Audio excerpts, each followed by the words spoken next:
I really believe that you need to create content on a consistent basis, especially in the early years of your website. But there comes a time when you need to step back and look to see how is your content actually performing, which content has actually driven deals, which content has created revenue for your business, and use that data to decide, okay, where am I going to spend at least part of my effort just polishing up the content I have that has proven itself as being valuable for the business. Revenue boosters, tips now in the fast lane. Watch your profits grow. Welcome to the Rev Up Podcast. Hey everybody, and welcome to the Rev Up Podcast. Today we are joined by Pamela Wilson.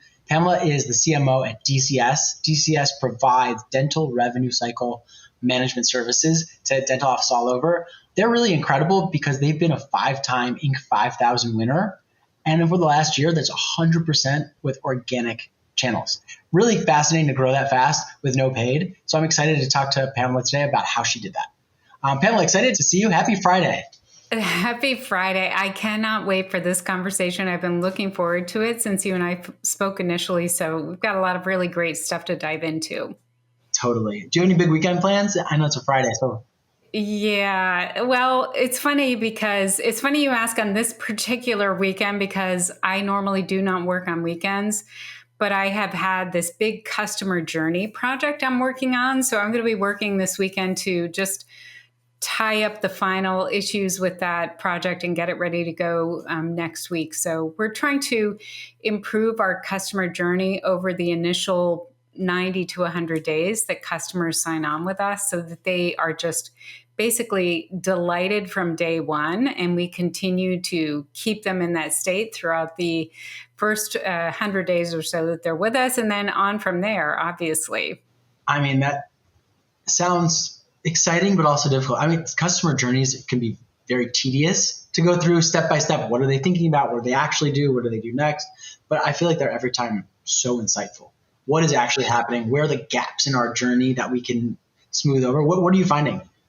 Well, what I have been really excited about in the process so far is that it's been very collaborative with the operations department, the sales department, marketing, finance. I mean, everybody has gotten involved, the executive team.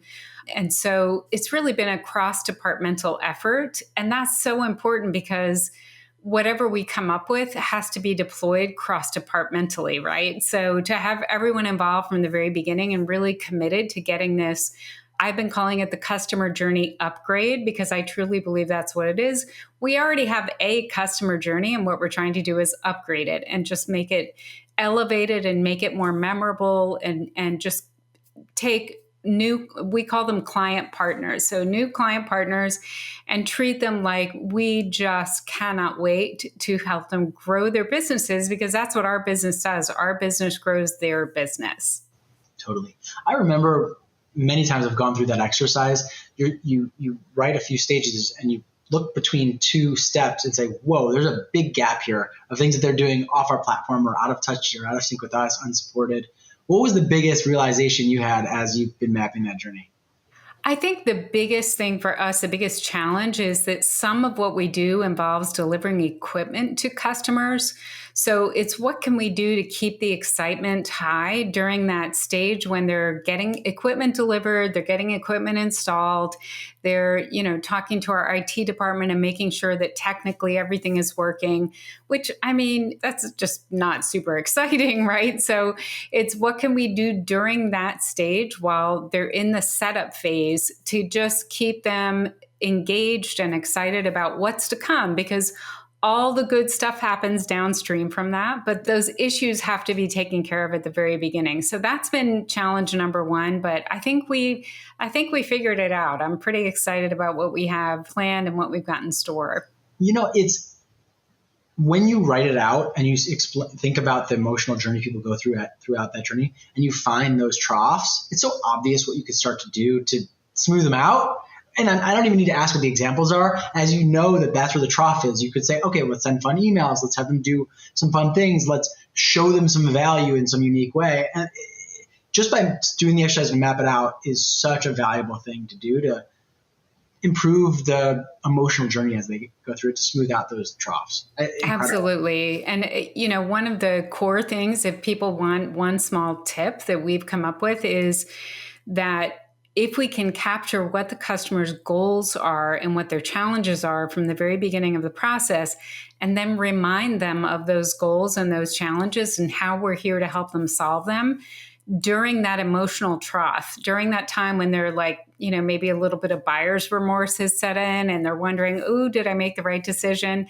And we remind them of, what are you here for? What did you come here for? Why did you call us? And this is what we're going to do to help you meet your goals. That can help people feel like, all right, I'm going to hold tight and get through this part so that I can get to the place where I'm able to hit those goals that are so important to me. So that's part of what we're doing, is just making sure that we capture that information and then we surface it in those kind of key emotional troughs, as you said. Totally. That's amazing. So, okay, let's go back. You have achieved incredible growth with purely organic marketing. What's your secret? How do you start to even think about building a marketing program that can achieve those results? Well, I was very fortunate that DCS was very committed to content marketing from before the time that I started consulting with them. I did start with them as a consultant, and now I'm a full-time employee. So they were very committed to content marketing. They had hired a content marketer, a full-time content manager. And they also hired, shortly after I started consulting with them, they hired a full-time videographer.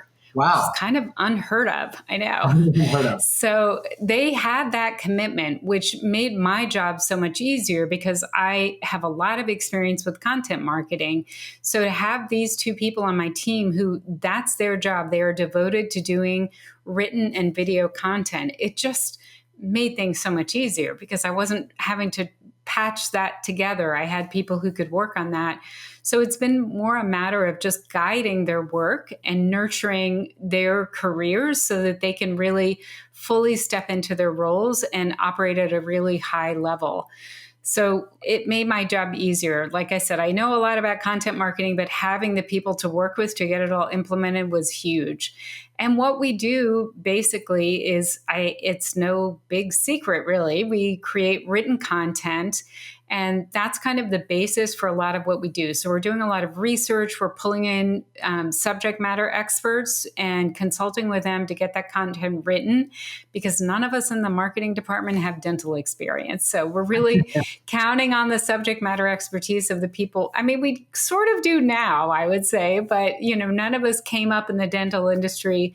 So we count on our coworkers to serve as subject matter experts to help us to create the content that we create. So we put a lot of effort into getting that written content created. And then the videos very much build off of the written content that we have created, like a basic outline for, and then fleshed out and turned into a piece of written content. Then I have a social media person who is part-time contractor, but who does something similar. She's looking at the written content and sort of riffing off of it for social media. She's got our subject matter experts and our leadership team very well represented on LinkedIn as kind of thought leaders, and is writing really interesting and like juicy posts for them to put on their own accounts. So it's all of those things together. It's a little bit of social, some video coming from YouTube, and then plain old organic SEO that's still working, knock on wood, on our blogs. And these days, and I know you and I are going to talk about this because we talked about wanting to cover this, but these days, the other thing that we're very aware of is that people are finding information in AI tools. So we're also looking at what can we do to surface the name of our company in those AI results so that people find our website from there. So I know, yeah, it's not easy. And I feel like every week there's a different technique that you're supposed to try, but it sort of feels like the early days of the Google algorithm where we all spent a lot of energy, they changed it and now we have to do this. And it feels like that with AI. It kind of feels like I've been through this at least once before. So totally. One thing that you said in there, which is, so you have all this content that you're creating. You're working with experts, you have a writer, you have a social media person, videographer. how do you think about where to focus your energy? What content to write? What content to update? What does that muscle look like as you think about, it's a pretty large investment that you're making, the main channel you're using. How do you figure out where to put your time and effort? I think one of the most important things that you can do is just look at content as a strategic effort that you're making. So it starts with, what are we trying to do with the business right now? What are we trying to emphasize, and which aspect of the business are we trying to grow in our current reality, right? What do we need to promote? What do we need to push? So it starts with that. In some cases, we're pushing one solution to the forefront, and maybe we're dialing back on another one because it's in the midst of a restructure or something like that. So it starts with the business needs, basically. And then you're also looking at just the calendar and what happens in the calendar of the people you're trying to reach. Are they on a summer break right now? Are they doubling down because they're back in their offices? So it's looking at those things as well. And then we are very committed to video. So we're trying to always end up in video in some form, whether it's long form video or short form video that ends up on social. So we're very much looking at the content informs all the downstream things like the video and the social that come out of it. So the content informs what videos you make. So you first, the business, we have these business objectives. Let's focus on content around bringing in people for those sort of things. That makes so much sense, obvious to say, but it's cool to think about a process to do that. And then what data do you use from that content around where to then start investing in that longer form or more expensive content like video? Well, we are fortunate that we're on HubSpot. So HubSpot gives you an awful lot of data, and you can really see what's going on. So what we tend to do is we pick a post a week to add video to. And we think of it as, well, first of all, which content is visual or could be visual, right? Because some things are just hard to translate to video. Yeah. But we're also looking at which ones do we really want to make juicy and add a lot of media to, and just really make them very rich, content rich and media rich, right? So it's that decision as well. Do you pick the ones that get the most traffic or the ones that get the least traffic that you want more traffic on? What is it? Well, typically we're creating video and adding it to content that we're publishing in that moment. So wow. We don't know how it's performed yet. However, you ask a really good question, because we do on a regular basis, and this is something I recommend to everyone. It's something I wrote about in my books, actually. I really believe that you need to create content on a consistent basis, especially in the early years of your website. But there comes a time when you need to step back and look to see how is your content actually performing. And look at the content that has, for example, if you're on a platform like HubSpot, which content has actually driven deals, which content has created revenue for your business, which content is getting a lot of visits, but maybe it's, you published it 4 or 5 years ago and you just need to revisit it, right? And use that data to decide, okay, where am I going to spend at least part of my effort just polishing up the content I have that has proven itself as being valuable for the business.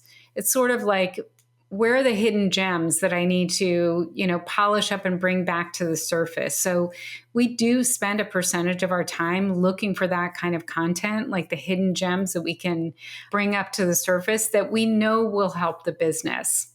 That's awesome. It makes so much sense. And I was probably over assuming that you were just looking at traffic to try to figure that out. It's cool that HubSpot has the functionality that you can look down at that content into opportunities and even revenue. That's unbelievable to think about. Yeah. Traffic is awesome. I have tried multiple times to take traffic and deposit it in my bank account, and it doesn't work. So, traffic alone does not generate revenue. It's an indication of potentially something that's generating revenue. But if you have a platform that is tracking revenue associated with content, like, you need to use that. You need to be paying attention to that because that's your content saying, hello, I'm going to make you money. How about you polish me up and spend a little more time with me, right? And you link to that content, right? If you know that it's content that converts, then you link to it from other content. And you're just constantly, like, you write social posts about it and drive people to the social post and get them to the content that way. So we are always looking at that. And I feel really blessed in a way that I have a platform that gives us that kind of information, because I was on WordPress for a long time and didn't have it set up in a way that it could do that. And I love WordPress. And it wasn't until I got into HubSpot, I was like, oh, okay, now I get why so many people love this platform, because it really gives you so much information that you can use as a marketer. It's incredible. Totally. That's amazing. And I think shout out to HubSpot. Great work by them. That's awesome. Okay. I'm going to ask the question that I know is on the tip of everyone's lips. You're creating all this content. Why not just use AI? Just make all the content. Yeah. It's so much easier. Yeah. Well, the first and obvious answer is we are in kind of a niche industry, and I'm not convinced that AI actually knows enough about the dental revenue cycle management industry. Totally. So it's partially that, right? However, I will tell you, and again, like, this is something that I wrote about in my books. I published books about content marketing, the Master Content Marketing series of books, I should say, just in case anyone's wondering. But those books were published in 2016 and 2018. And when ChatGPT came out at the end of 2022, I was like, I need to update my books. So I created second editions and published those second editions in 2023. And they have sections about how you can weave AI into the process. So this does not mean that you hand everything over to the AI to do. It means that you find areas in your content production process, your human-driven content production process, where AI can be helpful, right? You know, my first impression of AI when the very first time I used it was, wow, that's fast. And wow, that is not accurate at all. So, you know, I started thinking about it like an overly caffeinated intern, right? So like, you gave your intern a triple shot of espresso and they got it done really quickly. They don't really know what they're doing, though. It's not very accurate, but like, it's finished, but you can't really use it. You have to make a lot of corrections. So left to its own devices, it's really not that useful. Even the AI tools that are really more advanced, they still need a lot of guidance. But that doesn't mean you don't use them. I think you do use them, and you think carefully about how you can guide it in a way that it can serve you at different points in the process, right? My colleague, Andy Crestodina, does a lot of great content around how you can use AI to help you better understand the people you're creating content for. So that's a very innovative use of it that really allows you to use the depth and breadth of AI. Actually, I think there's probably more breadth than there is depth, right? So it's broad. It's not necessarily that deep, but because it's broad, you can learn a lot about the people you're trying to reach and have it describe your ideal customer, and all those kinds of things in a way that can be really useful and can really inform your writing. But I do think, and I said something to our CEO a couple of weeks ago, like, we are using AI, and I challenge you to find where. I don't think you'll be able to tell. Like, it's got our human fingerprints all over it, but we are definitely using it at parts of the process to just speed those up, right? But we're in control. We're driving that bus. I love it. Pamela, this is awesome. I've learned so much. I need to go this weekend and also build a customer journey. It's definitely overdue. It's probably overdue for everyone here listening. So go take the weekend, build a customer journey, find those gaps, because your customers need your support. Two, I think this content framework that you've put forward is really, really interesting about how to think about the business needs, building content around those, and then updating it based on that data. Hopefully, if you have HubSpot all the way down to revenue data, which would be incredible. And finally, let's all treat our AI like an overcaffeinated intern and use them and give them support in the way that we need to actually help them be successful. This is awesome, Pamela. I learned so much. I thank you so much for being here. Where can people find more information if they want from you? Well, I do have my own website, PamelaWilson.com, but honestly, I don't hang out there very much anymore. I'm over at dentalclaimsupport.com, DCS, as we know it affectionately. If anyone is in the dental industry, we're doing some pretty cool things on the blog. And if you're not in the dental industry, but you would like to see a really hearty content strategy in a niche industry, that's a great place to go. That's awesome. Thank you so much, Pamela. Thank you, Greg. It was great to talk to you. Yeah, you too. Rev up your ears, it's time to ignite. GTM leaders bringing secrets to light. Revenue